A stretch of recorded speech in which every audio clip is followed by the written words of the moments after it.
Spotlight.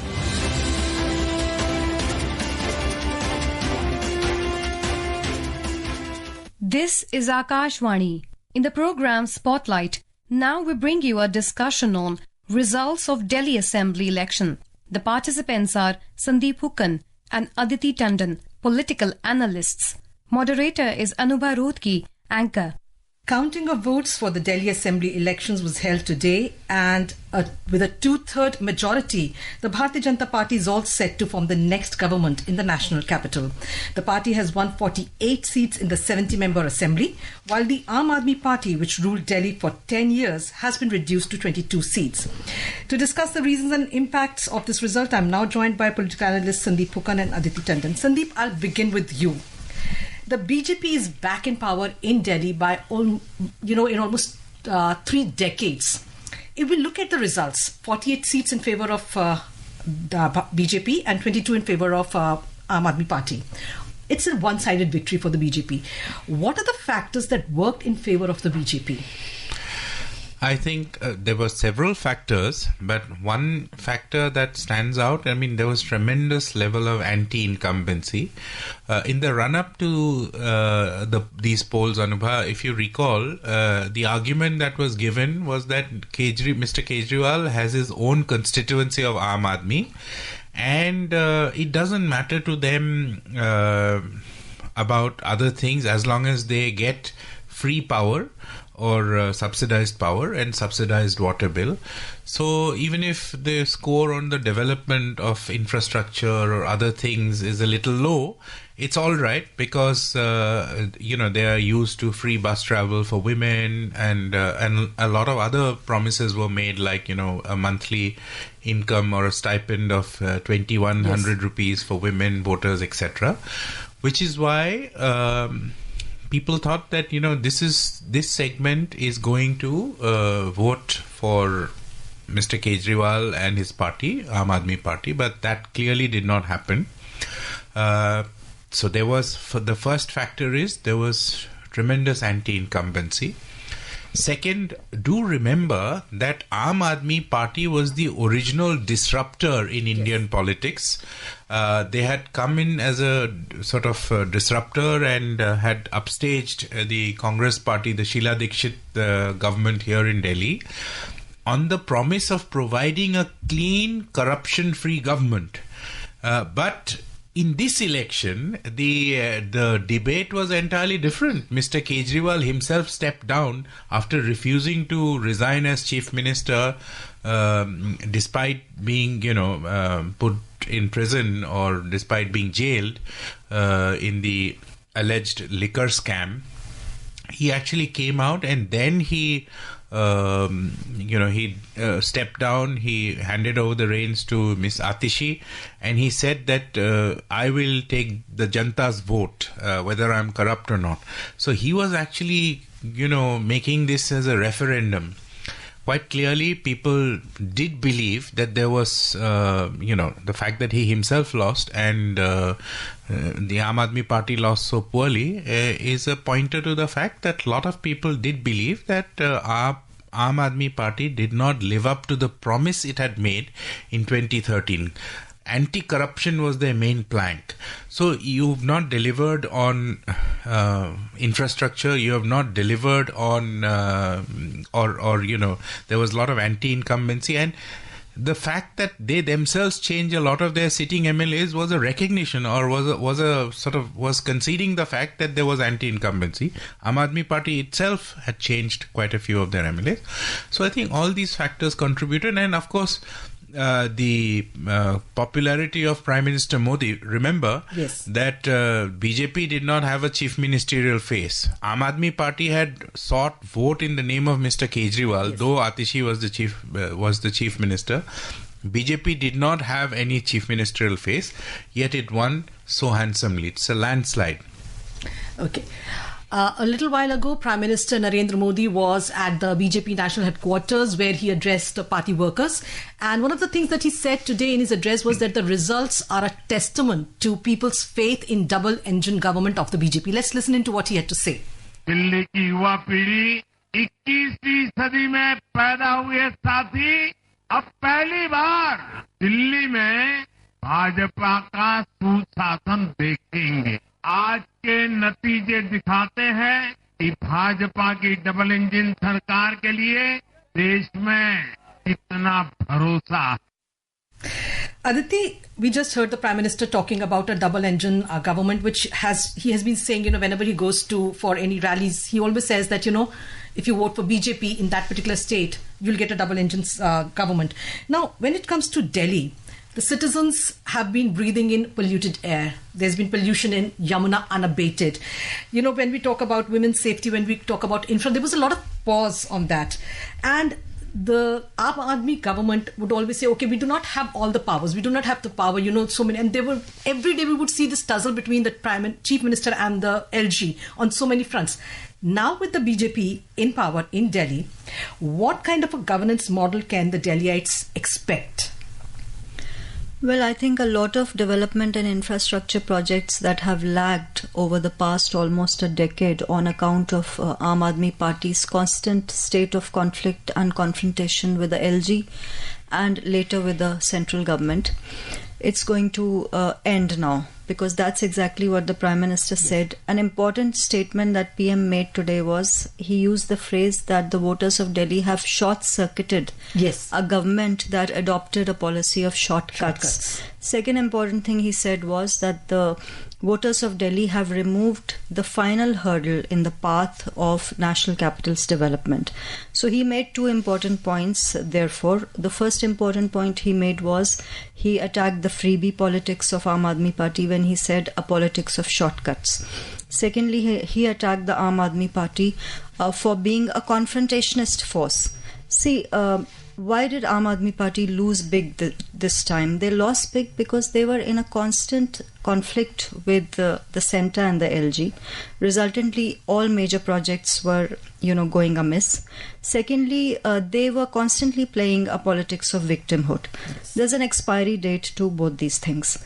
Thirdly, what they did was, they came and they were birthed on the concept of Kaam Ki Rajniti and Kattar Imandari Party.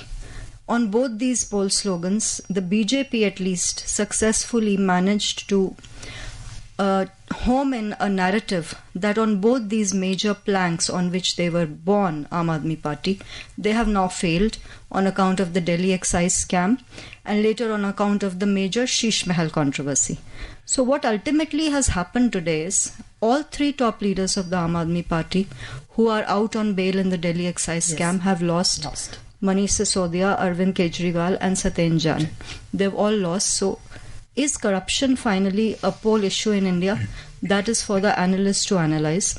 But what you were saying, that yes, Delhi will finally get development, because that's exactly what the voters have basically voted for. Because they were tired of waiting. And see, Aam Aadmi Party kept going to the people, all these leaders, saying, hame kaam nahi karne de rahe, hame kaam nahi karne de rahe. So on a psychological level, it appears that all segments of voters finally decided, all right, okay, you're not being allowed to work, so you sit at home, we'll allow and vote for people who will work. It's as simple as that.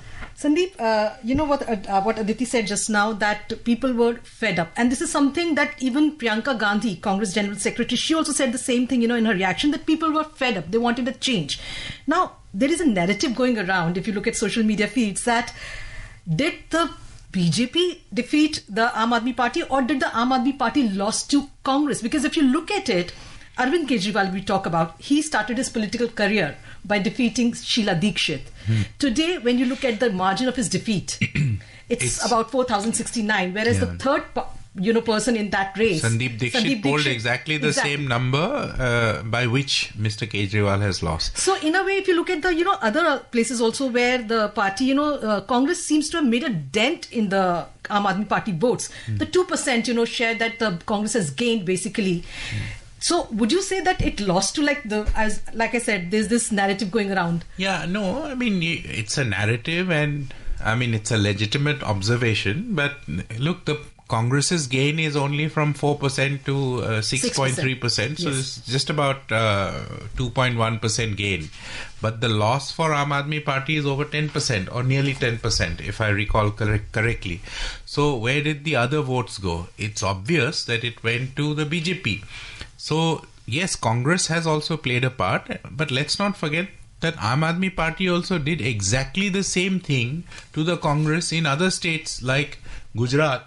I recall that in 2022 in Gujarat, where the Aam Aadmi Party had emerged as a strong contender or a challenger to the traditional parties, I think Congress nearly lost. Generally Congress used to win about 60 odd seats, and it was like a bipolar state. With the entry of AAP, it became a three-cornered contest on most seats, and especially in the Saurashtra area. And that they did very well, and the dent was so much that Congress lost nearly 40 seats in Gujarat, where the difference of defeat between BJP and Congress was exactly the number of votes polled by the AAP candidate. So it's not really new. Mm-hmm. Yeah, what is new, of course, is that this happened despite the fact that both AAP and Congress were part of the India bloc, and they had contested the Lok Sabha elections jointly in Delhi in 2024. But I think just as the Congress seemed too confident of not having an alliance with AAP in Haryana and, went on their own and lost. Similarly, I think Aam Aadmi Party was also too confident of being the bigger player or the big brother in Delhi, and eventually, had to bite the dust. As far as Sandeep Dixit is concerned, yes, I think he would, I haven't spoken to him as a journalist. We normally speak. That was as a reference because we were looking at the number of votes. Right, but I'm saying that, I think he did hold Mr. Kejriwal. See, even when Congress was in an alliance for Lok Sabha polls, one person who consistently attacked Aam Aadmi Party was Sandeep Dixit. Yes. And Mr. Kejriwal, because he has always believed that Sheila Dixit never quite recovered from the allegations that Mr. Kejriwal had leveled against her and politically, and eventually sort of, she just faded away from politics, which is why I think, he could have chosen to, or he could have wanted to, he worked in Northeast Delhi. He's been an MP from East Delhi. He could have chosen any of these constituencies, Yes. but yet he contested from New Delhi, where Mr. Kejriwal was the contender. Aditi, with a government in place in Punjab, the Aam Aadmi Party has been trying to increase its footprints pan-India. With this loss in Delhi, what does it mean for the parties and specifically Arvind Kejriwal's national ambitions? See, for this party, it means that they will have to start over. Simply because when the Aam Aadmi Party came into existence, the BJP was not so much a force as it is today. So right now the BJP is in a mode where it wants to spread the saffron surge across the country, and they make no bones about it. They're very open about it. So what happens next for Aam Aadmi Party is the first dent in their vote is probable in Punjab. Now the big question is, will the BJP benefit from that dent, apparent dent which is expected in Punjab in 2027 elections? Not essentially.